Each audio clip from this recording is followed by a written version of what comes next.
Bonjour à tous et bonjour à toutes, bienvenue aujourd'hui dans cette nouvelle conférence. Bonjour Solveig. Bonjour Estelle, bonjour à tout le monde. J'espère que tout le monde va bien. Bonjour à tous.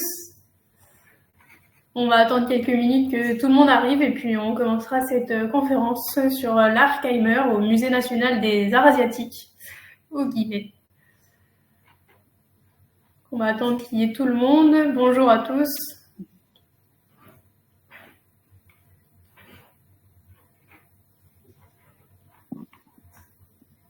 Bonjour à tous, bonjour à toutes. Je vois que tout le monde est en train de se connecter, donc on va pouvoir bientôt y aller.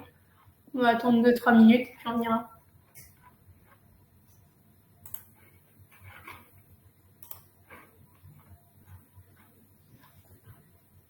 Bonjour à tous.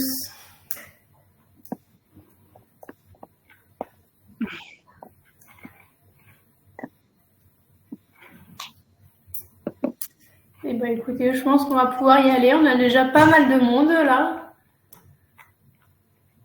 On va attendre qu'il y en ait encore 2-3 qui se connectent.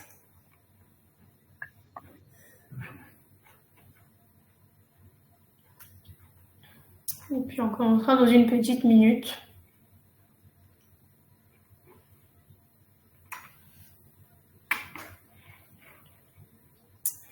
Donc, rebonjour Solveig et bienvenue à toi.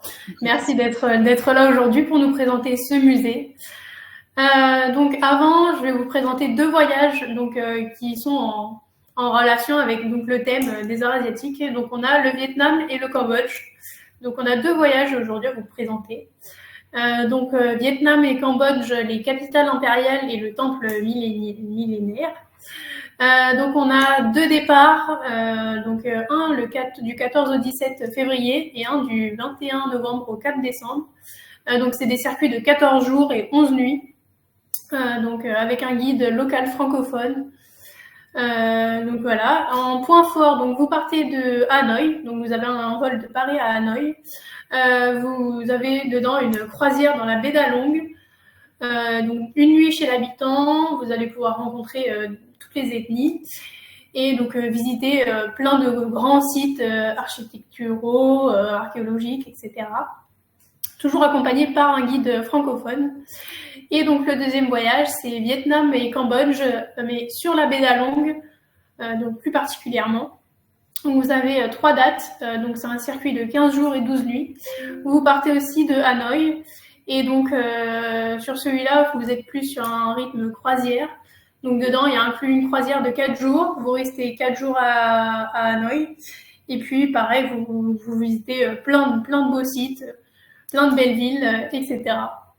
Donc je laisse la main à Solveig pour cette conférence.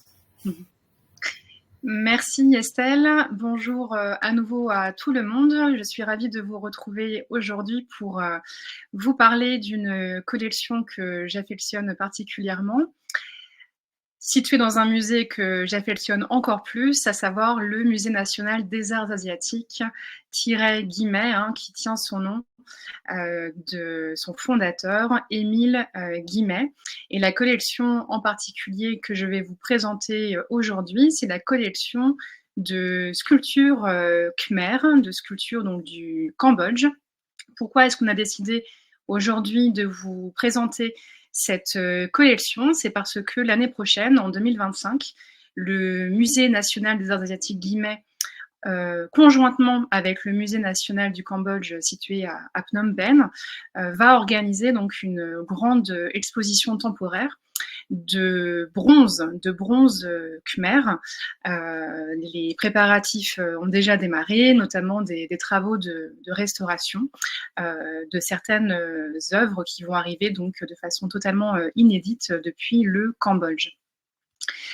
À cette occasion, donc, nous vous proposons de vous emmener en balade virtuellement au sein du musée Guimet qui est situé dans la ville de Paris. Émile Guimet donc, a vécu entre 1836 et 1918. Émile Guimet était un entrepreneur passionné, visionnaire. Il est né au sein d'une riche famille d'industriels lyonnais qui avait fait fortune dans l'industrie chimique. Et souvenez-vous, c'est son père, Jean-Baptiste Guimet, qui avait mis au point la production industrielle d'un bleu outre-mer artificiel que l'on nomme justement sous le nom de bleu Guimet. Émile Guimet va reprendre l'entreprise familiale. Il va se montrer un petit peu moins intéressé par ses affaires, qu'il va néanmoins toujours gérer avec attention. Mais Émile Guimet va se distinguer par un goût très prononcé, comme vous, mesdames et messieurs, pour le voyage et la découverte du monde, qu'il va donc réaliser grâce à de nombreux séjours à l'étranger, en Espagne, en Égypte, en Grèce, en Turquie, en Roumanie, en Autriche dans les années 1860. Et surtout, il va faire un grand voyage en Asie, jusqu'au Japon, suite auquel il va donc ramener en France des collections d'œuvres d'art qu'il va vouloir mettre à disposition du public grâce à la construction d'un musée dans la ville de Lyon qu'il va soutenir à ses frais et qui va ouvrir ses portes en 1879. Dans ce musée, il va montrer une collection d'œuvres donc asiatiques, mais également grecques, romaines et égyptiennes. Émile Guimet, que vous avez donc représenté sous la forme d'un portrait peint à droite de cette diapositive, Émile Guimet va se rendre compte que son œuvre aura sans doute plus de succès à Paris.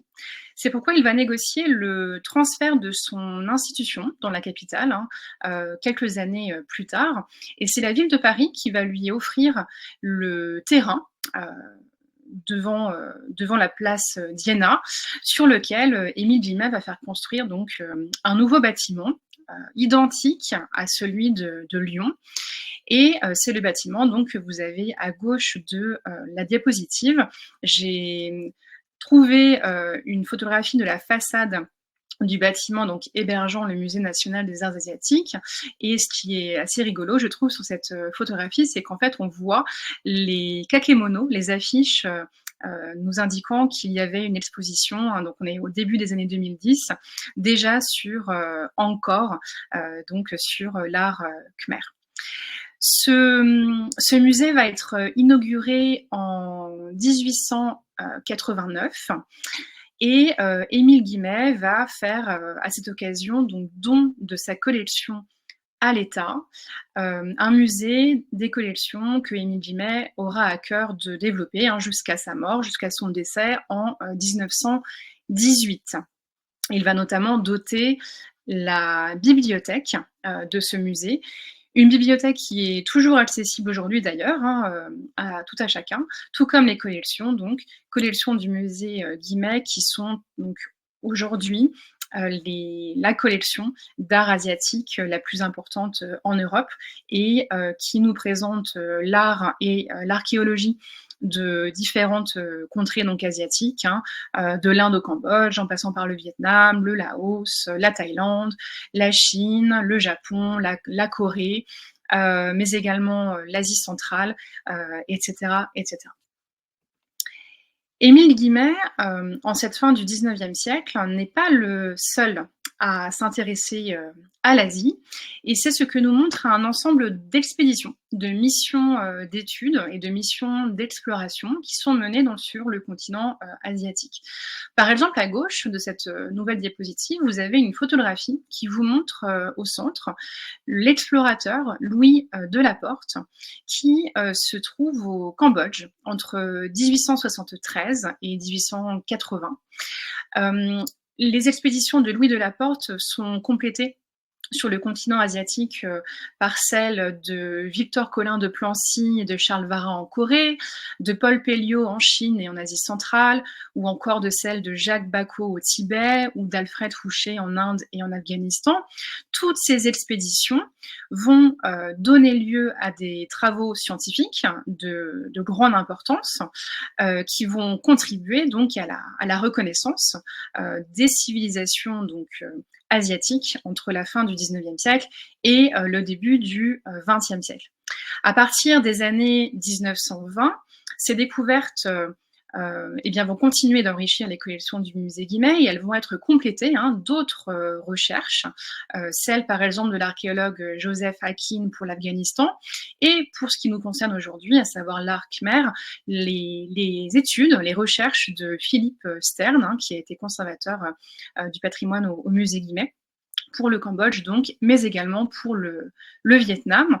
Beaucoup de ces missions donc étant menées avec une institution extrêmement importante pour la recherche archéologique et artistique au Cambodge, mais de façon plus large en Asie, à savoir l'action de l'école française d'Extrême-Orient, dont j'ai reproduit le logo sur cette diapositive, mais également la première de couverture du numéro 1 du tome 28 du bulletin de l'école française d'Extrême-Orient. On est alors en 1928, et en fait, c'est dans ce numéro qui est publié la recension de la thèse de Philippe Stern sur les monuments d'Angkor. Philippe Stern avait fait un grand travail de recherche artistique et stylistique et de datation sur les monuments d'Angkor. En 1945, les collections nationales françaises vont connaître un grand réaménagement, une grande réorganisation, et le musée Guimet va se voir attribuer une partie des collections du musée du Louvre et va devenir de fait, déjà à cette époque, l'un des principaux musées d'art asiatique au monde. Depuis 1938, comme vous le montre la photographie de cette diapositive, le musée Guimet va être organisé autour d'un espace que l'on appelle la cour khmer, une cour qui va être à son tour réaménagée à partir de 1996, quand on va lancer un vaste programme donc de rénovation mené par les architectes Henri et Bruno Godin, qui vont faire un gros travail de fond pour apporter aux bâtiments et aux espaces intérieurs encore plus de lumière du jour. Il y a des architectes qui vont s'attacher à créer de nouvelles perspectives alors que l'on se trouve donc à l'intérieur du musée et qui vont aussi donc organiser, aménager une terrasse sur donc le toit du musée pour ménager une vue panoramique sur la ville de Paris. C'est ainsi que lorsque l'on entre dans ce musée Guimet, on est tout de suite projeté au rez-de-chaussée sur cette fameuse cour khmer. Et, excusez-moi, je fais une pause parce qu'apparemment il y a un petit problème de son, mais ça ne me concerne pas. Tout le monde m'entend, c'est le principal, j'ai l'impression. Donc une cour khmer, à partir donc de laquelle se développent des galeries à gauche, à droite et au fond. À gauche vers l'Inde, à droite vers le Cambodge et au fond également vers l'Inde. Alors le Cambodge. Le Cambodge, sur cette diapositive, il est entouré de pointillés de couleur rouge. Donc le Cambodge est ce pays asiatique très très loin, situé très très très loin de chez nous, un pays qui comprend environ 17 millions d'habitants et qui est bordé au sud-ouest par le golfe de Thaïlande et lové dans les bras de la Thaïlande, du Laos et du Vietnam. Vous voyez que le Cambodge est totalement donc entouré par ces trois pays sur son flanc nord-ouest, nord et est, et par le golfe, donc par la mer au sud-ouest.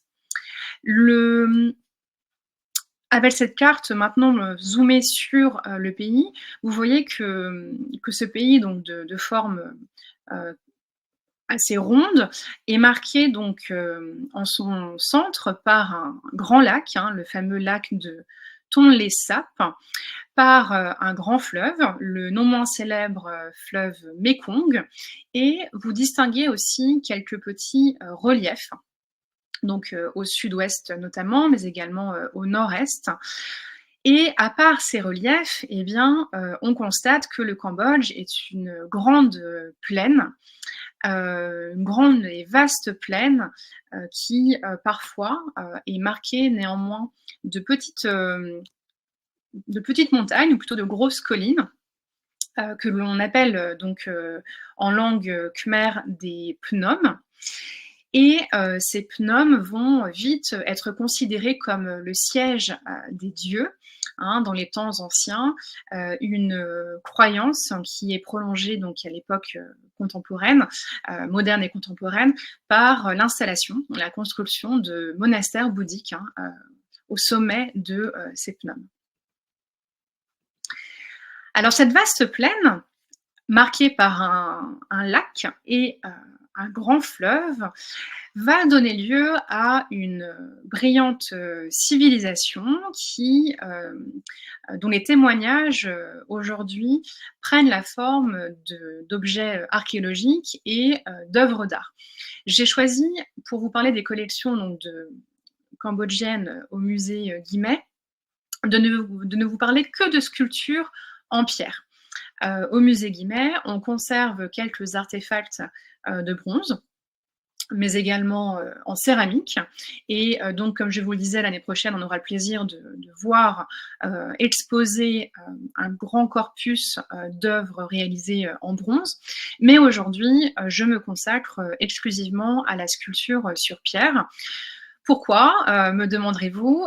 Parce que c'est quand on entre dans ce musée et que l'on pénètre donc la fameuse cour khmer, on est vraiment saisi par cette omniprésence de la pierre, allant d'une couleur grise vers le beige, même vers le orange rouge pour certaines œuvres. Et quand vous montrez votre petit billet donc à l'entrée du parcours du musée Guimet, et bien tout de suite, vous tombez face à face avec cette œuvre monumentale qui est un fragment de Chaussée des Géants. C'est une œuvre qui date de la fin du XIIe siècle et du début du XIIIe siècle, hein, on n'a pas de datation exacte. C'est une œuvre qui est sculptée dans du grès, comme beaucoup d'œuvres khmer, et c'est une œuvre, je vous le disais, monumentale, hein, puisqu'elle fait très précisément 4,26 mètres de hauteur.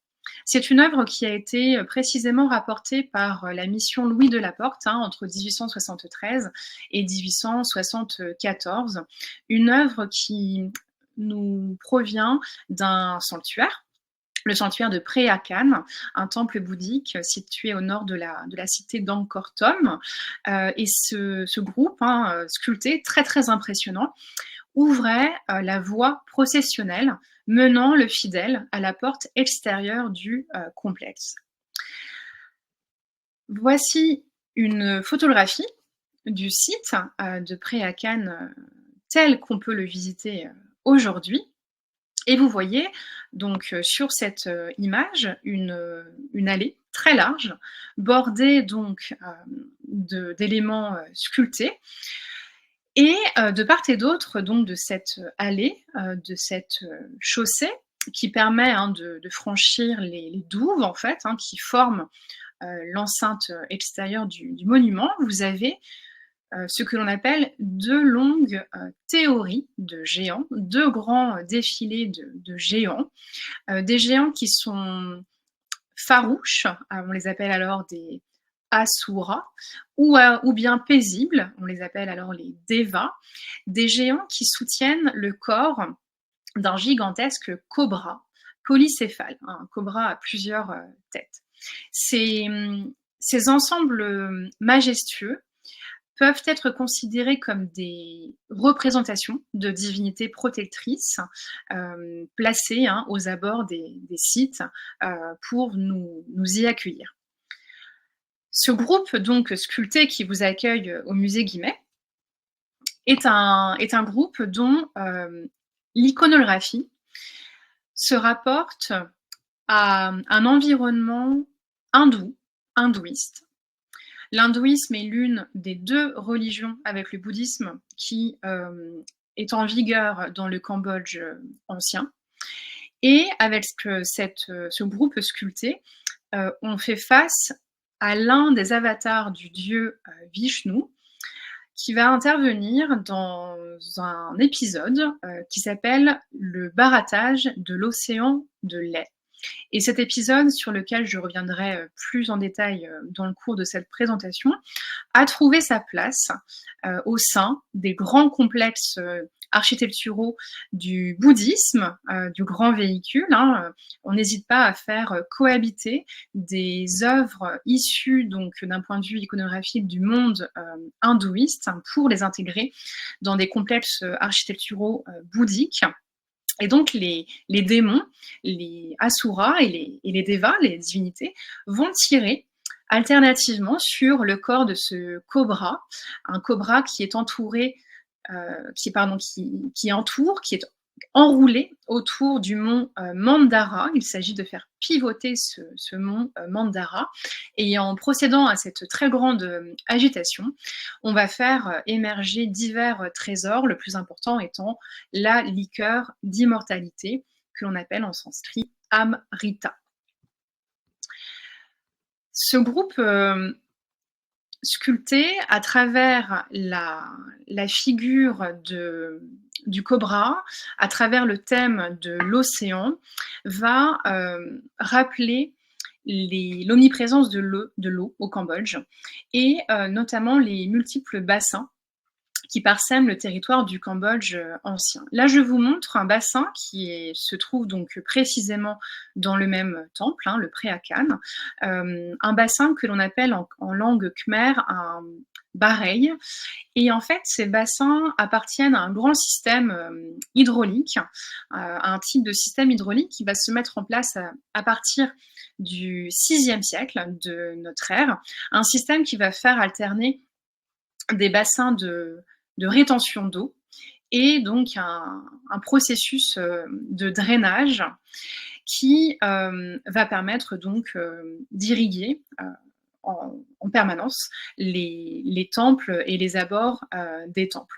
Cette mise en place de systèmes donc hydrauliques va se développer en parallèle du développement d'une architecture religieuse en matériaux durables, en briques essentiellement, ainsi qu'en parallèle de la mise en place d'un urbanisme assez simple qui vont donc témoigner de l'émergence sur le territoire cambodgien d'aujourd'hui d'une puissance régionale qui est constituée de divers royaumes que l'on va appeler des royaumes pré-angkoriens.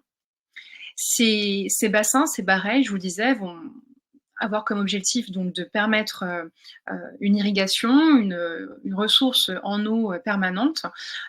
Et donc cette eau va être utilisée pour alimenter les douves qui entourent les sanctuaires, mais également, évidemment, alimenter les nombreuses rizières.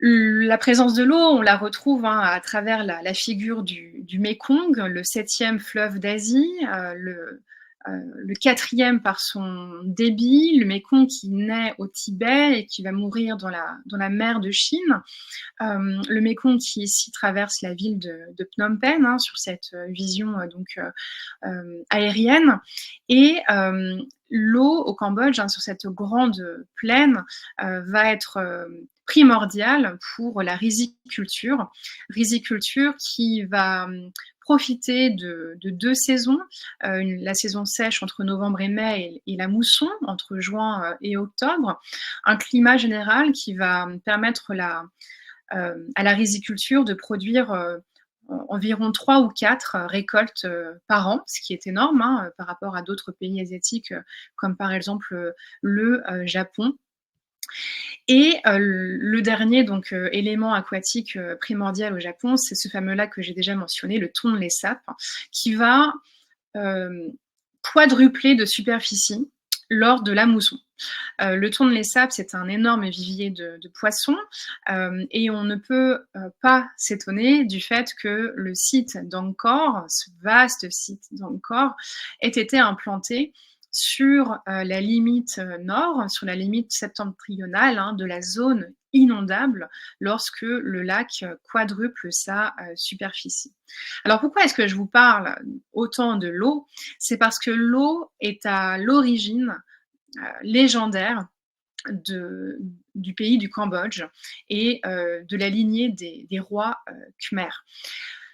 Souvenez-vous, la chaussée des géants donc fait intervenir un cobra polycéphale. Et ce serpent, on va l'appeler au Cambodge, mais également en Inde, le naga. Le naga est donc un serpent qui va être associé à l'eau et aux richesses purement matérielles que l'eau suscite et que l'eau va garantir. Et en fait, ce serpent, ce naga, va intervenir dans la légende des origines du peuple khmer et des rois khmer, puisque la légende nous dit qu'un brahman d'origine indienne, qui s'appelle Kaundinya, va s'unir avec une princesse serpent indigène, la Nagi, qui s'appelle Soma. Et cette union va être à l'origine de l'une des plus anciennes lignées royales au Cambodge, celle des monarques du Funan. Alors Funan, attention, c'est un nom chinois, puisque c'est un nom que l'on repère dans des récits d'exploration réalisés par des Chinois donc sur le territoire khmer et qui ont donc rapporté ce nom pour désigner les premiers rois du Cambodge.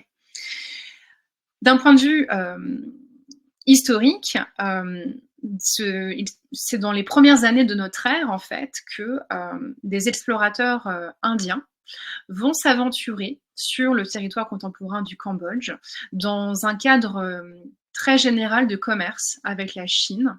Et c'est l'arrivée de ces explorateurs indiens qui va indianiser, comme on dit, le territoire du Cambodge ancien.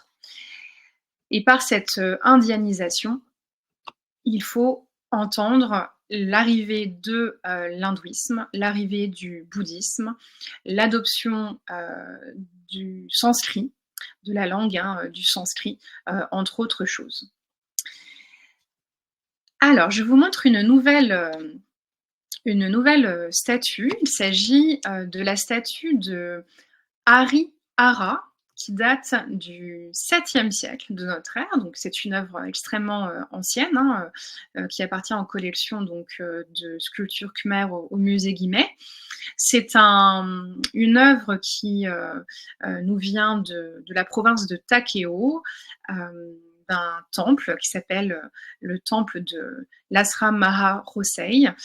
Il s'agit d'une œuvre sculptée dans du grès et qui comporte aujourd'hui encore des traces de dorure et une œuvre de taille monumentale puisque sans ses pieds, vous voyez que Harihara a perdu ses pieds, l'œuvre mesure 1,73 m de hauteur. Cette œuvre, donc, qui remonte au 7e siècle, est issue donc, de cette fameuse période pré-angkorienne qui va voir l'apparition donc d'une architecture dont on conserve extrêmement peu de traces. C'est pourquoi on présume que l'architecture était réalisée en matériaux périssables. Les rois du Funan, leur lignée va s'éteindre vers 550 et ensuite on va parler des rois de Chenla, dont l'origine est également légendaire. La légende nous dit la chose suivante. Un ermite, cette fois-ci, du nom de Kambu Svayambhuva, l'ancêtre donc éponyme des habitants du Kambodja Desha, et par Kambodja Desha, vous entendez normalement le nom de Cambodge.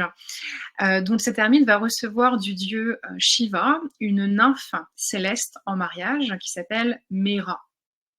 Et de cette union entre Kambu et Mera va naître une lignée de rois dont se réclameront par la suite les souverains angkoriens, sans que l'on renie la légende impliquant le brahman et la Nagi Soma. Et le mot Khmer pourrait venir de l'association en fait des noms de Kambu et de Mera. Cette statue de Harihara, donc remontant à cette époque pré-ankorienne, a été rapportée par Étienne Aymonier. On est au début des années 1880. Étienne Aymonier réalise une étude de terrain sur des inscriptions dans le sud du Cambodge et il découvre cette sculpture en 1874. Quand il revient donc au début des années 1880, il constate que la sculpture est cassée en une dizaine de morceaux. Et les villageois vont lui dire qu'un éléphant furieux a fait tomber la statue, qui s'est alors brisée. Et il va donc l'ajouter à ses envois de l'année 1885. Et c'est ainsi que l'œuvre va rejoindre les collections du musée Guimet pour l'ouverture en 1889. Cette sculpture est sublime et est très importante aussi d'un point de vue donc, iconographique, puisque il semblerait qu'il s'agisse de l'une des plus anciennes représentations khmer de Harihara, Harihara étant une divinité moitié Vishnu, moitié Shiva. Vishnu, il se trouve à la droite de chacune de ces deux images. On le reconnaît avec sa moitié de tiare et par le disque qu'il tient dans sa main gauche. Ce disque est un disque solaire et il fait office aussi d'arme de jet. Et Shiva, lui, est à la gauche des images. On le reconnaît avec son chignon d'ascète, à son vêtement en peau de tigre et à son trident. Ce que l'on peut constater sur cette œuvre qui est fragmentaire, l'œuvre a perdu donc ses pieds, mais également certains de ses avant-bras, c'est que déjà au 7e siècle, l'art khmer va adopter un très fort hiératisme, une très forte frontalité qui vont lui rester complètement propres. Cependant, sur cette œuvre, on va voir l'association entre la stylisation du corps, de la divinité, et d'un modelé assez sensible et assez doux que vous pouvez donc ressentir sur le buste, qui va pouvoir renvoyer à des sculptures indiennes de style techniquement parlant post-Gupta au 6e et 7e siècle. Cette œuvre va émaner donc d'un contexte hindouiste et va donc faire cohabiter ces caractéristiques, donc je le disais, entre quelque chose de très stylisé, très hiératique, à un traitement un petit peu plus sensible et doux. Je vous montre un détail des jambes. Vous allez pouvoir apprécier le modelé du bas-ventre sous le nombril, qui est vraiment d'une grande sensibilité. Harihara va permettre en fait de créer, d'offrir aux fidèles une double protection, celle de Vishnu et celle de Shiva. Vishnu et Shiva étant considérés comme donc des membres de la Sainte Trinité, la Trimurti de l'hindouisme, avec Brahma. Vishnu est le conservateur, mais également le gardien des hommes. Il va protéger l'ordre des choses, que l'on appelle en sanskrit le dharma. Il va apparaître sur Terre sous diverses incarnations que l'on appelle les avatars pour combattre les démons et maintenir l'harmonie cosmique. Shiva, lui, va plutôt être un personnage un peu plus complexe. Il va pouvoir représenter la bonté, la bienveillance, la protection, mais il va être aussi associé au temps, ce qui fait qu'on le considère comme aussi bien comme le créateur de chaque cycle, mais également comme son destructeur de chacun de ces cycles.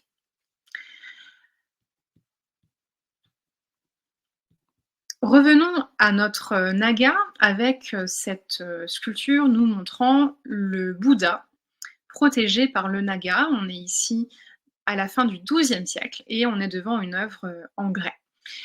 Le Bouddha est représenté au Cambodge comme il l'est en Inde, tout comme les fameux bodhisattvas, les bodhisattvas étant ces êtres qui se retiennent de parvenir à l'éveil pour pouvoir aider les mortels à l'atteindre. Le Bouddha méditant, protégé par un naga, va apparaître au Cambodge à la fin du Xe siècle. Et les sculpteurs khmers vont réussir à représenter cette méditation de façon extrêmement expressive et de façon extrêmement convaincante. Vous voyez ici le Bouddha assis en tailleur, le buste très droit, les bras détendus et les mains posées l'une sur l'autre, comme abandonnées. Une position du corps qui va très bien exprimer l'état de relâchement de ce corps, propre aux exercices de méditation. Une telle iconographie donc de ce Bouddha assis en méditation, protégé par les multiples têtes de ce cobra polycéphale, le naga, que l'on nomme Mukha Linda, fait référence à un épisode connu de la vie du Bouddha, un épisode au cours duquel l'un de ces fameux cobras polycéphales, le Mukha Linda, sauve le Bouddha de la noyade, alors que le Bouddha méditait après l'éveil, alors qu'il méditait près d'un lac, et le Bouddha n'avait pas vu que le lac était en crue et que donc ses eaux allaient pouvoir l'emporter. Cette vision du Bouddha en méditation est une vision extrêmement réconfortante, pétrie d'humanisme. Vous voyez le sourire qui vient illuminer le visage du Bouddha en méditation, un visage qui porte une expression très sereine, très apaisée, dans une volonté d'illustrer le détachement absolu qui est censé permettre la méditation, mais également d'introspection et de parfaite quiétude.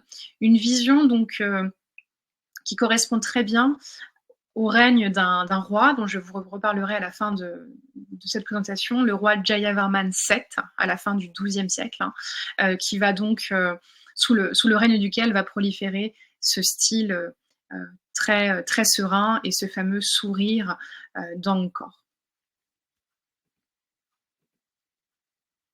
Je vous parlais de bodhisattvas, donc ces êtres très nombreux, tout comme les Bouddhas, il n'y a pas que le Bouddha historique, il y en a plein d'autres.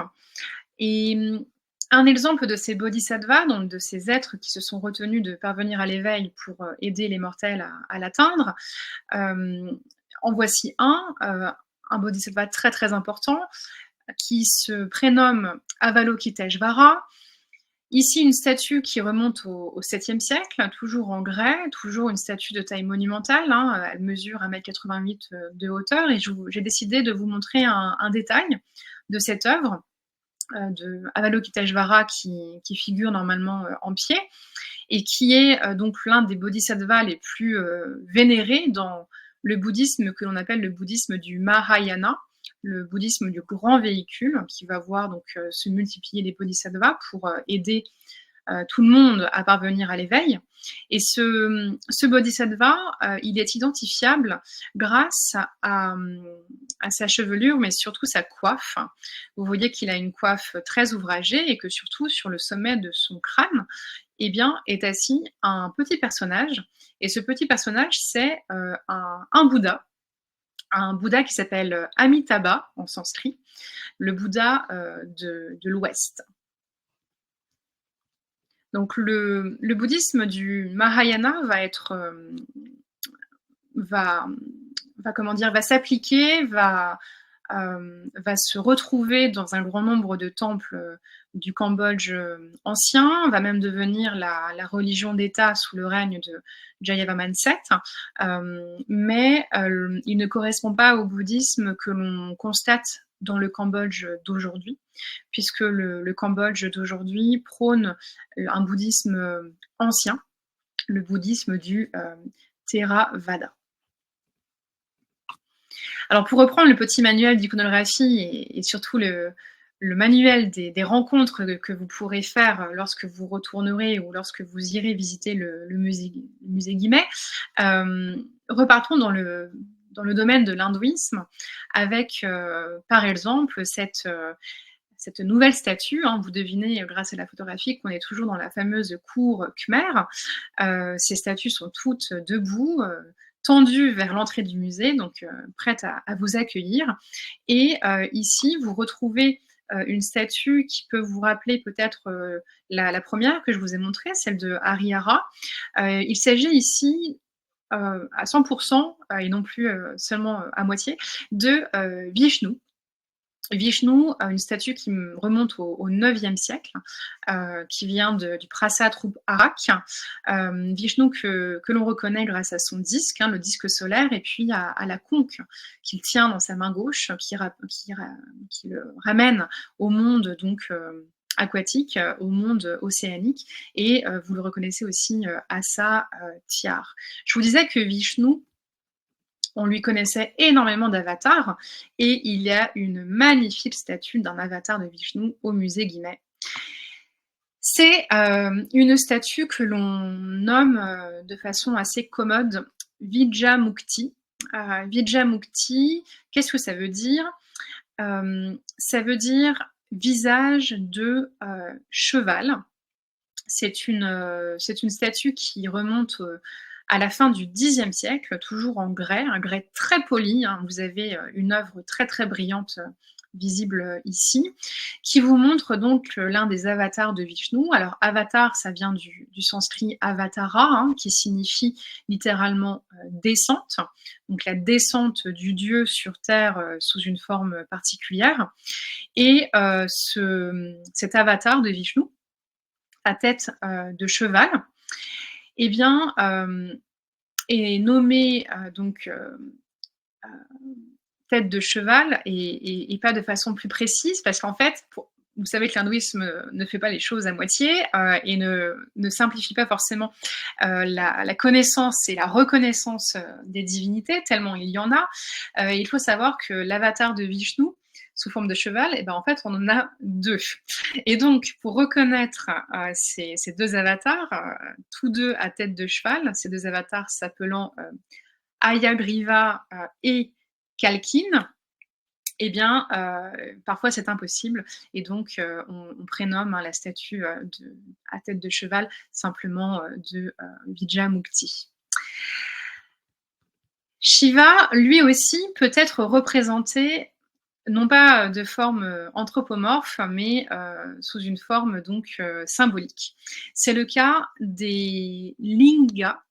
Vous avez sous les yeux ici un linga remontant au Xe siècle, qui est le symbole par excellence de Shiva, qui va évoquer son pouvoir créateur, donc grâce à ces sculptures de forme tout simplement phallique, hein, et qui vont faire référence au phallus du dieu Shiva, et donc à sa puissance de création. Dans la cour Khmer, vous avez cette fois-ci une évocation de Shiva sous forme anthropomorphique, grâce à cette magnifique tête, hein, toujours taillé au cordeau, poli de façon extrême, hein. Une œuvre également ciselée, hein, pour les détails, comme par exemple le troisième œil frontal, donc de Shiva, qui fait référence à l'œil de la connaissance, mais également comme le croissant de lune que vous avez piqué dans le chignon d'ascète de Shiva. Pour changer un petit peu des statues, voici un bas-relief qui est lui aussi visible dans la cour Khmer du musée Guimet.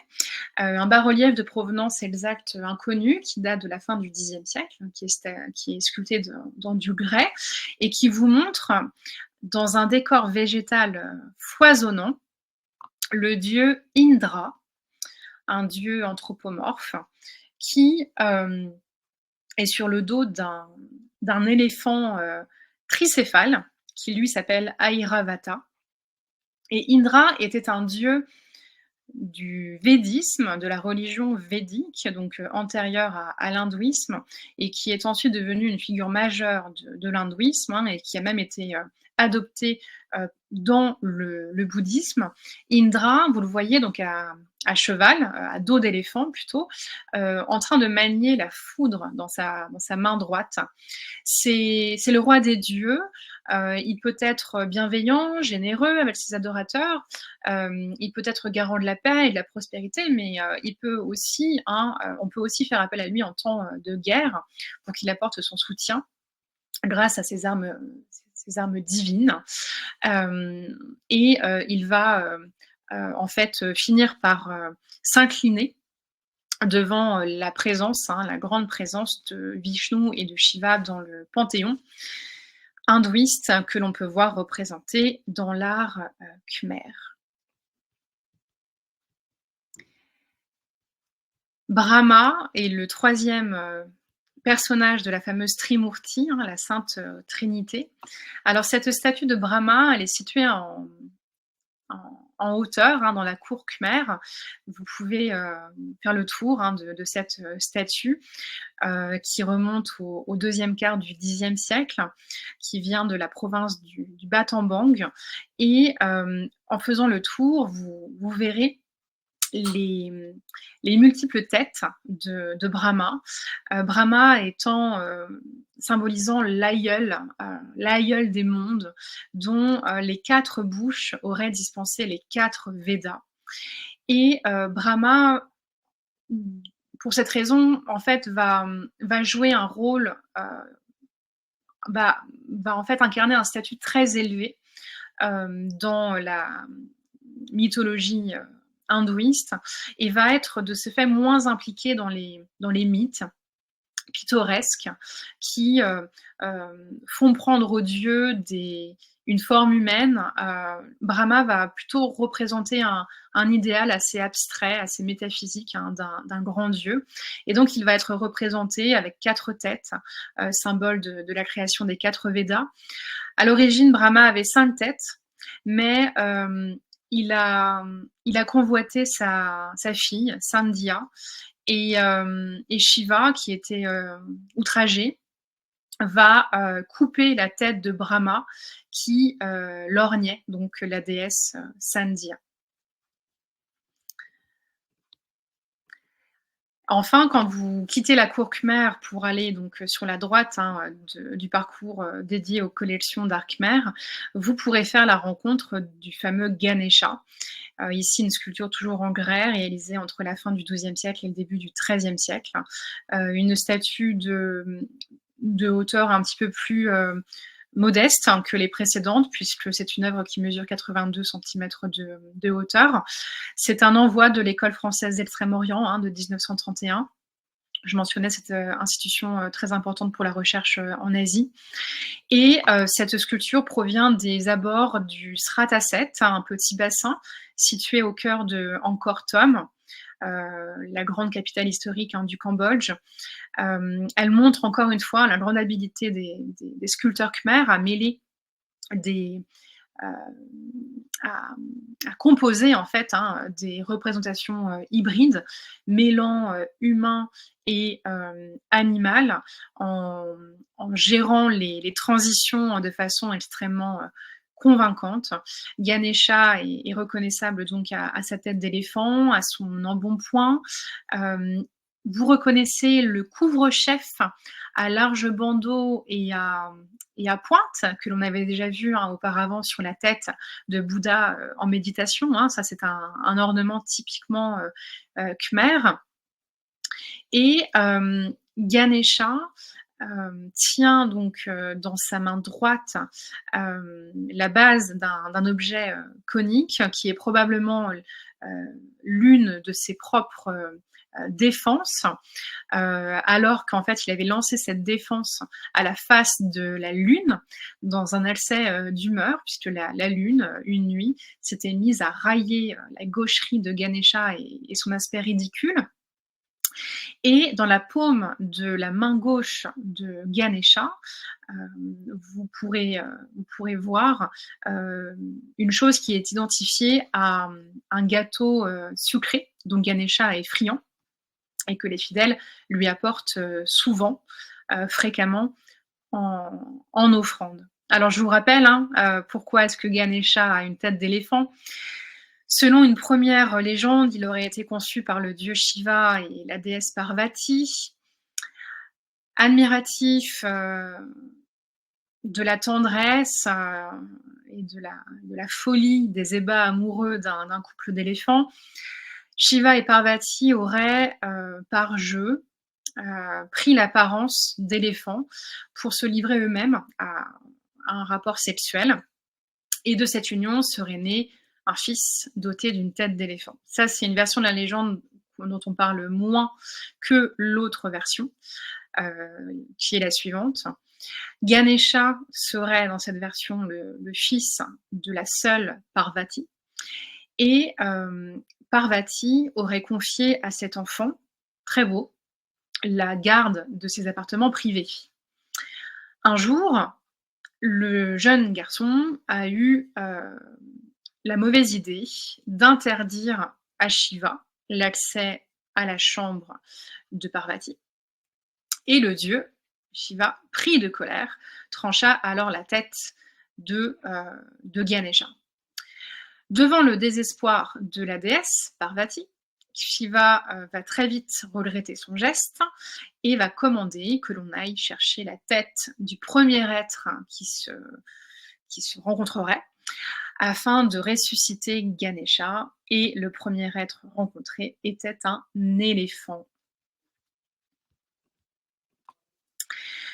Alors ces sculptures, ces statues que je viens de vous montrer, qui sont visibles au musée Guimet, eh bien dans quel contexte se trouvaient-elles à l'origine? Ces œuvres proviennent de temples. Elles proviennent même du saint des saints de chaque temple. Par temple, il faut comprendre aussi bien un complexe architectural que un monument, puisque dans un complexe de temples, on peut en fait trouver plusieurs bâtiments étant donc construits pour l'adoration de une ou plusieurs divinités. De ces temples donc proviennent des œuvres sculptées, mais également des inscriptions, donc des inscriptions d'ordre épigraphique qui sont toujours étudiées par les chercheurs. Et au musée Guimet, vous avez donc vous avez cette œuvre en fait qui est reproduite ici sous forme de photographie, qui est un ornement en fait de toiture provenant du site de Angkor Thom. On est dans la deuxième moitié du Xe siècle. Et je vais m'en servir pour vous parler un petit peu donc de l'architecture des temples du Cambodge. Le temple, c'est avant tout donc la demeure terrestre d'un dieu, mais aussi le reflet de sa demeure céleste. L'architecture des temples doit donc être magnifique. On va véritablement parler d'une magnificence programmatique. Le bâtiment d'un temple ou plutôt, excusez-moi, le complexe d'un temple va comprendre un noyau. Ce noyau, c'est un ou plusieurs tours sanctuaires que l'on va appeler des prasats. Donc là, vous avez sous les yeux l'évocation d'un prasat. La tour sanctuaire classique est d'une composition totalement symétrique. Elle possède une vraie porte, qui est généralement orientée à l'est, et 3 fausses portes sur les 3 autres côtés. Alors sur la petite tour sanctuaire que je vous montre là en photographie, bien évidemment, on n'a pas de vraie porte, puisque ce prasat miniature provient lui-même de la toiture d'un véritable prasat au Cambodge. Ce type de réduction, ce type d'œuvre que vous avez sous les yeux, sert en fait d'antéfixe. D'antéfixe, donc aux angles des corniches, qui viennent marquer les faux étages de la toiture, une toiture multiple qui forme une superstructure de forme, on pourrait dire, pyramidale. Donc si on décrit l'antéfixe que vous avez sous les yeux, et qui a la forme de prasat, vous voyez donc qu'il affecte la forme d'une tour, qui comprend en partie basse une base moulurée, ensuite le corps propre du bâtiment, avec les fameuses 4 portes. Au-dessus des portes, vous avez un linteau de forme rectangulaire. Au-dessus du linteau, vous avez des frontons. Là, on voit 2 frontons qui sont enserrés donc d'une moulure ondoyante. Les frontons sont de forme semi-circulaire.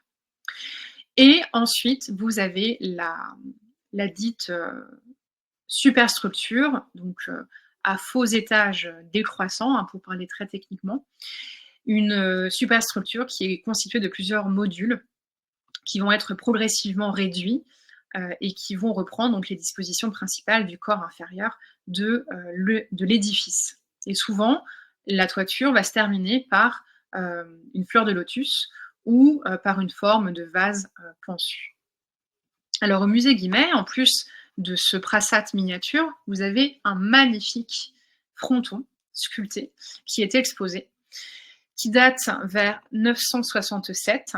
Il s'agit d'un fronton sculpté dans du grès et qui vient du très célèbre temple de Banteay Srey. Un fronton qui mesure environ 2 mètres de hauteur et environ 2,70 m de largeur. Ce fronton en haut relief présente une scène narrative encadrée par ce que l'on appelle un rampant polylobé, surmonté de feuilles dressées sur la partie centrale de l'œuvre, et regardez, sur les côtés, vous avez des têtes de nagas polycéphales qui sont représentées. Au cœur de l'œuvre, vous lisez un épisode du Mahabharata, cette grande épopée indienne, dont Vishnu, sous les traits de Krishna, est l'un des héros. Ce fronton ne met pas du tout en scène Vishnu. Ce fronton, il va mettre en scène 2 démons, 2 asuras, qui s'appellent Sunda et Upasunda, qui se disputent la possession d'une femme, une femme qui s'appelle Tilotama. Tilotama est une apsara. C'est une apsara qui avait été précisément créée par les dieux pour engendrer la guerre entre les 2 frères, une guerre que les 2 frères vont effectivement se mener sous les yeux d'ascètes. Vous avez des ascètes qui sont assis par terre et qui donc lèvent leur regard vers les 2 frères. Et se battant pour donc Tilotama, ils vont s'entretuer. Et grâce à cette ruse, l'ordre du monde va pouvoir être rétabli une fois supplémentaire. Ce que l'on peut dire de ce fronton et des frontons de manière générale, vous vous souvenez de la frise sur laquelle je vous avais montré Indra, c'est que dans cet art qui orne les bâtiments d'architecture, eh bien, cet art, il est beaucoup plus vivant, il est beaucoup plus fouillé, il est beaucoup plus chaleureux, dynamique que les statues de divinités qui, elles, étaient très hiératiques et très impersonnelles. C'est notamment le cas dans ce temple de Banteay Sray, qui donne son nom à un style au sein de la production artistique khmer, et qui nous donne, donc qui nous livre des scènes narratives très appréciables, telles que celles que l'on peut encore retrouver sur place, sur certains sites. Alors revenons justement, lorsque l'on parle de narration, au thème donc très en faveur dans l'art khmer du fameux barattage de l'océan de lait. Vous vous souvenez, les dieux et les démons, alors qu'ils n'étaient que mortels, eh bien, se sont associés, se sont alliés pour trouver une liqueur d'immortalité qui s'appelle l'amrita, puisqu'en fait, les dieux et les démons étaient, et alors qu'ils se livraient aussi bataille pour maîtriser le monde, eh bien les dévas, les dieux, ils étaient très très affaiblis par cette bataille, par cette lutte acharnée pour la maîtrise du monde, et ils ont demandé l'assistance de Vishnu pour reprendre des forces. Et en fait, Vishnu leur proposa d'unir donc ses forces à celles des démons pour extraire l'amrita depuis la mer de lait, donc que l'on appelle parfois l'océan de lait. Donc pour ce faire, les démons et les dieux devaient jeter des herbes magiques dans cet océan. Ils devaient renverser le mont Mandara de façon à poser son sommet sur la carapace d'une tortue, et vous voyez la tortue sur ce bas-relief, donc en bas du bas-relief, tortue qui s'appelle Akupara, Akupara qui est un avatar de Vishnu, et il devait se servir d'un serpent, le serpent Vasuki, pour mettre la montagne en rotation. Donc là, vous voyez sur l'œuvre le serpent qui agrippe les dévas et les dieux et les démons, et qui est enroulé autour donc de la montagne pivot, et les démons et les dieux devaient donc tirer alternativement pour mettre en rotation cette montagne. Cet effort a duré très longtemps, puisqu'il a duré 1000 ans. Et au bout de 1000 ans, le barattage a produit un certain nombre d'objets extraordinaires et d'êtres merveilleux, notamment Surabi, la vache d'abondance, source perpétuelle de lait et de beurre, qui satisfait tous les besoins. Chandra, la lune, dont Shiva va parer sa chevelure. Les apsaras, les fameuses nymphes célestes. Mais également, plus anecdotique, le Kalakuta, un poison violent que Shiva a bu avant que le poison ne se répande et détruise le monde. Cependant, ce poison a réussi à s'échapper sous forme de quelques gouttes, et des gouttes qui furent léchées par les serpents et les scorpions, et qui est donc à l'origine de leur venin.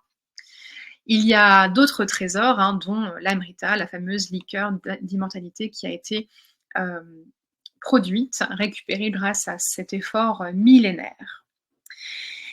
Et je terminerai cette présentation en évoquant donc la figure de Jayavarman VII, que vous avez ici sous les yeux, sur cette magnifique œuvre qui est considérée comme un portrait de Jayavarman VII, qui a régné entre 1181 et 1218, une tête qui est l'un des chefs-d'œuvre du musée Guimet, une tête dépourvue d'un signe de royauté et de toute parure, mais Jayavarman VII, en réalité, est le seul souverain khmer dont on pense avoir retrouvé des portraits.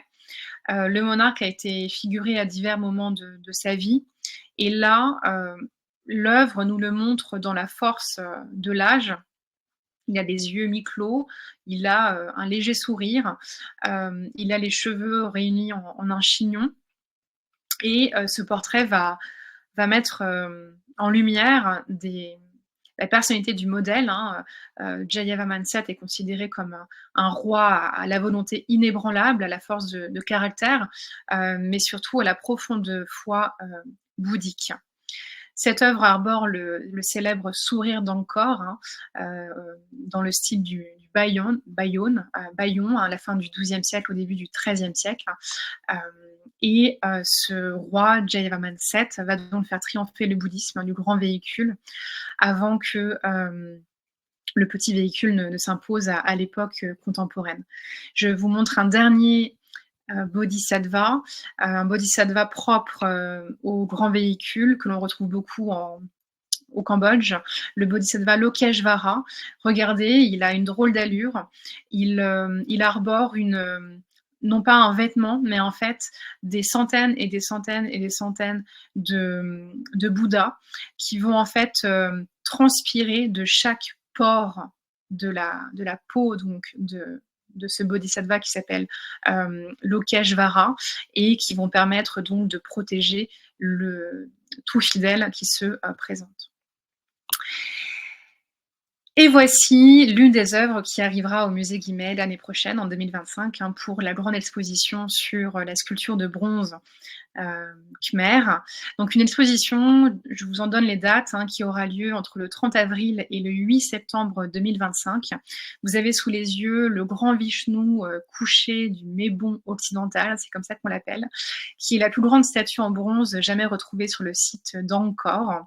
Cette œuvre est arrivée il y a quelques mois déjà en France, hein. Elle a fait l'objet d'une grande étude de conservation-restauration et elle date du XIe siècle. C'est donc la plus grande statue en bronze jamais retrouvée sur le site d'Angkor. Elle mesure plus de 5 mètres de longueur, hein, pour la statue d'origine. Là, vous avez un fragment seulement de l'œuvre et dont vous aurez le plaisir de la voir l'année prochaine si jamais vous visitez cette exposition qui repose, hein, sur un prêt de 126 œuvres de bronze par le Musée national du Cambodge, auxquels seront adjointes une soixantaine d'objets provenant du musée Guimet, réunissant statues, objets d'art, éléments de décor architectural, photographies, moulages, documents graphiques, et une exposition enfin qui permettra de